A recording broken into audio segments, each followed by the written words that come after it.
Yo, what's up fellas? It's the Goblinator here, and this is Goblin, and basically, Karnage asked me if I could do a guest commentary for them. No, I'm not in Karnage, but they asked for a guest commentary, and I was like, guest commentary is my middle name, so I'm gonna do that for you guys. And today the gameplay that we have here on the screen, on your computer monitor, on your iPod monitor, on your PSP or your PS Vita, is the double DNA bomb with the HBR royalty, which is actually a really good gun, and the player is KARNAGE JDC. He's a pretty good beast. You guys should check him out down in the description below. Be sure to subscribe to him and all that stuff. Okay, so let's talk about this. The HBR A3.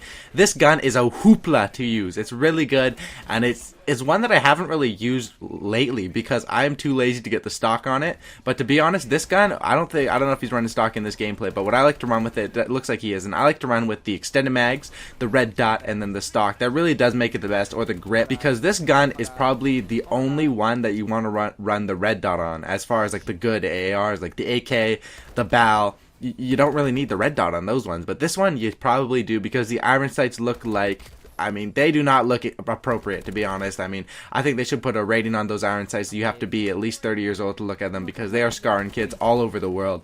And the royalty camo in this gameplay, it actually looks really nice. I don't have royalty. In my opinion, I think royalty camo, gold camo, whatever else they have, are pretty good, but the best ones in this game are by far the DLC camos, the creature, the magma, the lightning, the nanotique. Those ones are the best camos in the game, and that's pretty cool that they make the ones. If you're gonna pay for camos, man, if they're gonna release stuff that we have to pay for, they need to make sure that it's actually good quality stuff, not just stupid camos. But they actually did really good with that, and I do enjoy all those new camos. He also has the purple gloves in the game, and I don't know if it's just me, but I'm someone that I get juiced whenever I get a good glove setup out of a supply drop, because getting purple gloves would mean a lot to me, man. I got green ones, I got orange ones, I got yellow ones, but just seeing those gloves really motivates you to get the gameplay. So here he's closing in on his first DNA bomb. This is obviously on comeback, and domination on comeback is quite easy to do well. I mean, actually, it's not that easy, because you have to know how to play it, and I recommend playing it sort of how JDC plays it in this gameplay. You don't want to stick in the middle of the map, and I'm going to give you guys some tips over here on the Karnage channel as we cut into the second DNA bomb. Basically, what I used to always do on this map was be like, okay, come back. I'm about to run and go ham and beat on, get some capture kills, blah, blah, blah, get my kill streaks up. And to be honest, the kill streaks aren't that effective on this map. You would think they would be. As far as like the Paladin is not effective at all on this map. The other ones, the Bomb and Run and the Warbird, they're actually pretty good. But you think they'd be a lot better for how small this map is. But there's just a ton of buildings, and basically, when you're running from building to building is the only time that you're out in the open, or when you're running from building over to beat-on or on the sides of the maps. There's a lot of cover on this map, which makes the kill streaks less effective. And basically, I recommend, just running non-lethals, going for DNA bombs. That's a really awesome thing to do on this map, and that's what JDC does. So, don't stick to the middle of the map. When you're running for non-lethals and you want to run and try and get a DNA bomb, you want to stick over on this right side of the map for the most part, the part that he's on right now. This area, you can cycle between this blue building and then the L-shaped building that's behind him, and it's just easy DNA bombs all over the place, because you can know the spawns. Once you know the spawns, the game becomes so much easier, and that's why at the start of a game, even though the enemies don't really know what they're doing at the start of a game when it comes out, and neither do the pub stompers, and it's really hard to drop super good gameplays. I think the best I've ever dropped is like when what's that one called? Call of Duty Ghosts. When that thing came out, I dropped a double chem strike, I think on the first or second day.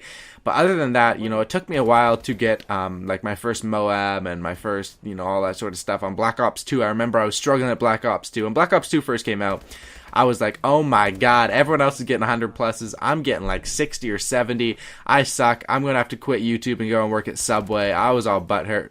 But then I figured out, you know what? I just got to use the right class setup. And that's about it, Once you guys find the right class setup, and once everyone gets accustomed to the game, I say around Christmas break is when the best gameplays start to get dropped. And obviously Christmas break has already wrapped up this year, and there's a ton of good gameplays that came out. And I'm just rambling, man. I don't even care. I'm going off on this commentary. This is the best commentary of 2015 right now. Leave a like on it. Yeah, so that's about it. The end of the first half. As you can see, he actually went off in the first half. To be able to get a DNA bomb and I think he's about halfway to his second one in the first half, sets you up for a triple. Obviously, a triple DNA bomb is absolutely insane in domination. I've seen quite a few people get them on Karnage as well, and I think it's really obviously when you have the best pub stompers in the world, you're going to be able to get some insane gameplays that, people like that average pub stompers or average players look at and go, how the hell did he do this? I remember they got a 200 plus, man. On Carnage Clan, they have that 200 plus.